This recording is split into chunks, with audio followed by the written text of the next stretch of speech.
We are going to talk about the initial exercises we would like you to be doing after your cast comes off after breaking your wrist. A couple of terms, we're going to talk about flexion, bending the wrist down, and extension, lifting the wrist up.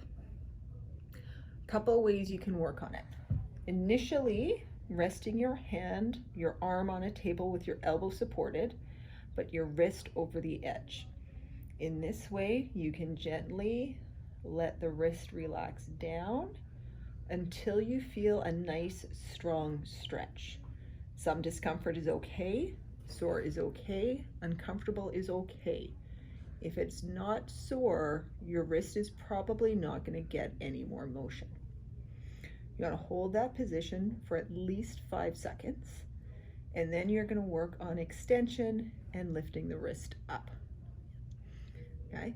Initially, we just want you to try and get active motion, bending the wrist down and lifting the wrist up. As it feels easier to do, as you come down, you can use your other hand to help gently stretch. You must get into a position where you can feel stretch and not just where it feels good. Initially, you may find you have to help your hand up to be able to get a little bit more motion. As you start to improve, we want the wrist getting pushed down, and when you come up, we're going to start working on a fist. To begin with, we just want motion. The other way you can gain motion is by using a ball, okay, or a can at home. Some people find the ball easier, and you're going to roll the ball over into flexion, bending that wrist.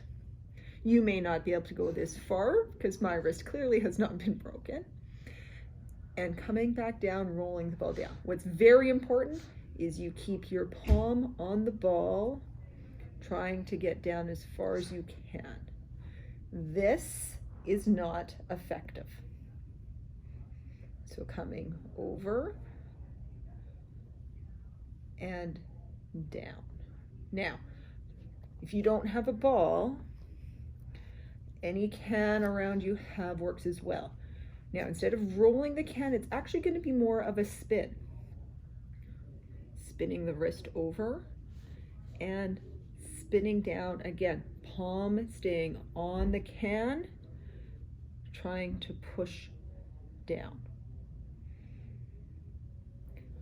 As you feel you're getting a little bit more motion, the last way you can do it is keeping your hand on the table, lifting your elbow off the table to gain the extension.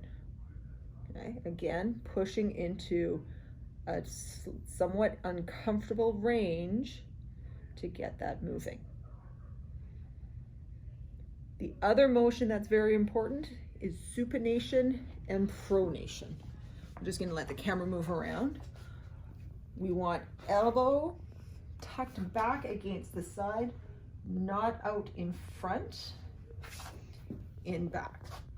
Supination is the upwards motion of the hand. This would be normal where a hand is up flat. Pronation is the downwards motion of the hand. Typically, these will also be stiff. We want you to work on trying to turn the hand up. Hold in that uncomfortable position, back to the middle, turning the hand down. Some people find that holding a wooden spoon or some sort of stick gives them a good cue, but you must be holding. This is cheating. Okay, so again, we're working on up, middle, over, middle. The best way to get your motion is trying to do 5 repetitions every hour, unless you already have a significant amount of pain. Then you want to take some time off. Okay? If you have a big sink that you can fill up with hot water, it makes the exercises much easier. It loosens up your joints, loosens up your muscles and ligaments.